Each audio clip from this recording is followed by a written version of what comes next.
อีดอกไม้จันทร์กับผัวมันน่ะผิดกันอีกแล้วผิดกันเรื่องติ๊กตอก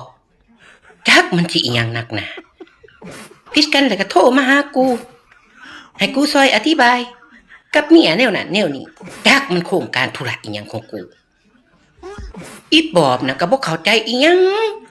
คำว่าปฏิสัมพันธ์มันละบ่เข้าใจปึกปันน่ะก็จักสิไปเล่นหาสแต็กอีหยังติ๊กตอกมึงว่าบ่ปึกกับปึกโพดด้วยอันผัวไปกดใจไปคอมเมนต์ไปรีโพสต์ไปกดไลค์กดแชร์ให้ผู้ใดมันก็นำไปถามไปโสเขาหาว่าก็มาจีบผัวเพิ่นจังสันจังสีบ้านว่าผัวเพิ่นหล่อเฮ้ยเดี๋ยวหัวกะหลานหูกะกลางข้างกะแรมตากะตีบ่มีหม่องเป็นตาสแตก